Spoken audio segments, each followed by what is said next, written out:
Hey y'all, I'm back again with a scandal review. My heater is on at the moment, but it's gonna go off in a second. But I'm gonna go ahead and start the video. As always, don't know how to do videos more than 15 minutes, so I'm gonna make this quick. This episode of Scandal, this was season 3, episode 12.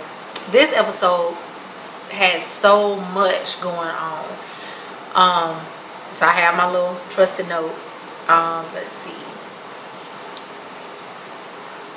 Now, in the beginning, Olivia tells Fitz that, like they're having like a dialogue because he's mad that, she has picked Jake to be her beard. That's what Jake told her.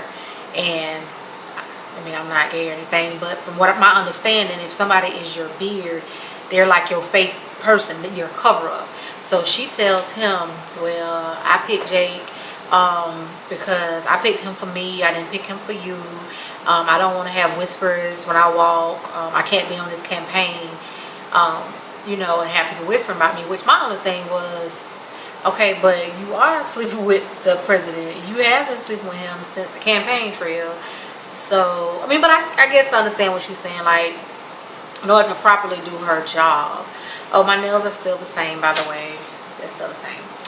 Now, her and Jake like goes to her house. I'm kind of going to be a little bit out of order. And I'm also just going to talk about the stuff that's important to me. Jake goes to her house and, says, oh, well, like I said, I'll be in your beard and we're going to have pretend sex, But what Jake needs to realize, just like Millie has already realized, just like all of us viewers know, in the end, no matter what, Liv gonna be with Fitz. Now, Harrison, we see Harrison and his little boob lady, Ahmad Sharif or something, which honestly the whole time, we've been led to think that this is a man. Come to find out, it's a woman. Now, she gives him a briefcase full of money. Pretty much what she wants him to do is she wants him to make a donation. And if I'm not mistaken, I couldn't tell if they donated for the opposing side or for Andrew. I didn't want to rewind my DVR to pick up the name he said when he called in to make the donation. Now, in the end of the episode, come to find out, we know that the real person who's pulling the strings, and this is water with the little flavor black packs. I'm not doing juice, but the real person who's pulling the strings, come to find out, is Mama Pope. So this Sharif person, she gets back from this fundraising dinner that they've had, that Fitz and Andrew's vice president, the potential vice president, the running mate, have had, and Mama Pope is there, sprawled out on the sofa. Like, okay, is we in there? Now, okay, James and David. I figured that Abby was gonna figure out that something was going on with David because, she's a very, like, she pays attention to stuff. So I figured she was gonna figure it out. But just like I said in my last video, Cyrus does not play. James, you talking about he's sharpening the knives and all this stuff, and he gonna cut off your head and blah blah blah. But see, you should have thought about that, before, because honestly, he don't play. Cyrus does not play, and James is honestly playing a very dangerous game. He's playing a dangerous game with Cyrus and David. I'm shocked that he even trying to be involved in this because he know that Olivia Pope them don't play. He know that, and he knows Cyrus don't play.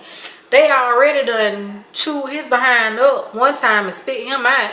Had him teaching in the classroom where no kids weren't even listening to him. So I'm just saying.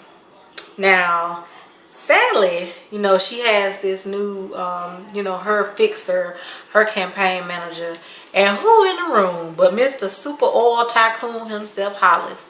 Now, as we all know, Hollis was one of the ones with the judge As Funky Dineva would say, Judge Cancer. Shout out to Funky Dineva. Love videos.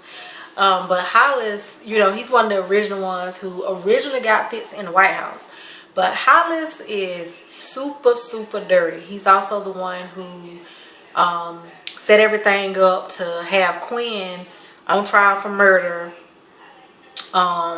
So he's a bad man. And when I was seeing him and Sally, I was like, well, Sally, you that hard up for money that you would honestly go to, you know, be in cahoots with the likes of Sally's, somebody that is responsible for people being murdered. And you talking about, you know, you so godly and, you know, you didn't kill your husband because the devil had your hand and all this stuff. But you about to be walking with the devil, if you ask me, in the form of Hollis, because he's like, no. Now, okay, the next thing that happens is there's this big scandal that the vice president, the potential, you know, the running mate, Andrew, was popping pills. And come to find out that it was not him. It wasn't him popping the pills. I can't remember the name of the drugs. I don't take no kind of pills, so it could have been Tylenol, but I mean, I'm just joking, but it was some kind of prescription pill. But come to find out, it was Millie. Millie took the drugs after Fitz's father had raped her. She took the drugs to try to kill herself because, you know, she was like she was pregnant and she didn't know if the child she was pregnant with was from her husband or from his father as a result of the rape. So, and they, you know, also show, you know, they keep doing these flashbacks. They show Fitz asking her like over and over again, what's wrong with you? At one point, you like my daddy more than I did. Why you don't want to, why can't I touch you? You my wife. And somebody put on Twitter, they was like, well, why doesn't she want him to touch her? But I've never been sexually assaulted or anything like that. But my understanding is, when something like that happens to you, you don't want nobody to touch you. So I was kind of lost as to why the person on Twitter was like, why doesn't Millie want him to touch her? Let's see. Now, this is my little funny part. Now, so Quinn is with her boyfriend. He gets a call from Silas that, you know, he needs him to do a job. And she stays, you know, to be watching Olivia and her dad, Daddy Pope.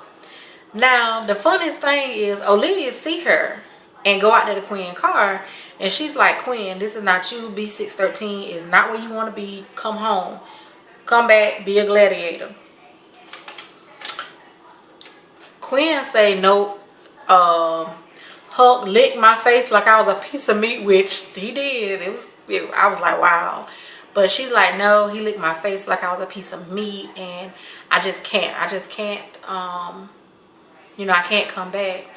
Which, then she pulls a gun, I'm not in the gun, so I don't know the caliber, but somebody, you know, Magnum, somebody, on Liv and like, you know, get out my car. Which, you know, I don't know why, but the song Don't Save Her, she don't want to be saved. That just popped in my head because I'm like, Liv, Quinn don't want to be saved right now. Like, Quinn is just, it's like Quinn got a taste of that lifestyle, I guess. And even though Hulk done licked the face and done snatched that tooth out with the pliers and all that there, she still want to be in that B613 terrorize people, you know, lifestyle. Which for me, somebody licking my face and yanking out my tooth with some pliers with no kind of anesthetic or nothing would have been enough for me. But hey, that's just me. Now, Hulk is bringing Liv these coffee through the whole scene, like the whole show. He keeps bringing her these coffees, and she looking at him like, why are you bringing me these coffees? And I was even looking at him like, why you bringing these coffees? Come to find out, he tells her, you know, she asks him, you know I don't drink coffee, so why are you bringing me these coffees? You know, and he tell her, well, you know, I know you mad at me about Quinn, and I want you to get over it and don't be mad at me no more. And Liv is pretty much like, well, it's your fault, you went too far, blah blah blah. But I got to give it to Hulk, because Hulk put her in her place, because Hulk was like, no, excuse me. He was like, no, I didn't go too far. You went too far. You the one that hold the leash. He said, yeah, you cleaned me up. You got me off that street, out that subway. Which he didn't say this, but I'm just saying. That's where she got it from. You got me out the subway. You made me take a bath. You made me cut my hair. You made me shave my beard off. You know, you gave me some clean clothes. You even gave me a place to stay, which they showed this, you know, previous season. So you did all this for me. However, all you did was clean me up. On the inside, I was still B16 Hulk, and you knew that. So when you unleashed that dog off that leash, you know, when you let that dog go off that leash, that was your fault. You went too far with Quinn when you told me to do it by any means necessary. And honestly, I'm sorry, you know, Liv, but he was telling the truth, honestly. You know, I honestly feel like, you know, he was telling the truth on that. Now, you know, that happens more at the end, but like I said, I'm kind of jumping around a little bit. So, going back a little bit, Liv figures out that because when Harrison and Abby go to talk to the doctor who supposedly gave Andrew, the running mate, the drugs, he lets it slip that was she shouldn't have called me instead of he, which, you know, lets you know that it wasn't a man that called him. And at the time, the only people that was in the governor's mansion was the actual governor, which was Fitz, the lieutenant governor, which was Andrew, and the, you know, Millie. So when Harrison them tell Olivia that, she goes to Millie and says, okay, hey, I took care of everything. The scandal about the pills is over. And she's like, oh, thanks. And she all nonchalant about it. And Millie you know, and Olivia say, oh, it was you. It was you that ordered the pills, or whatever. And Olivia automatically think that they having an affair.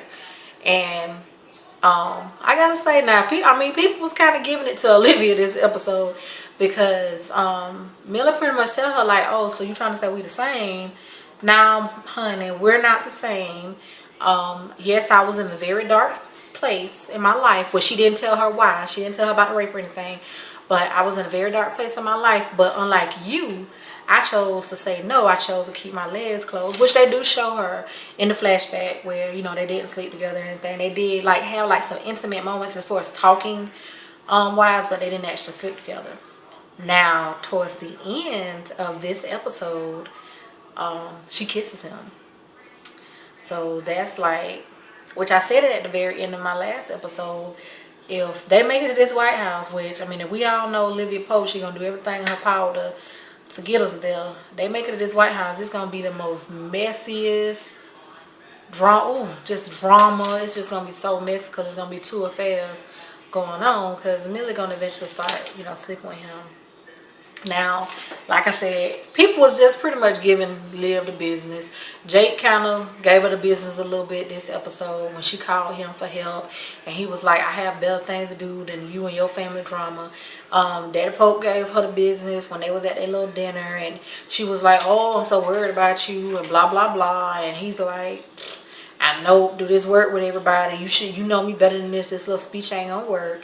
Also, come to find out, you know, Daddy Pope is the one that is,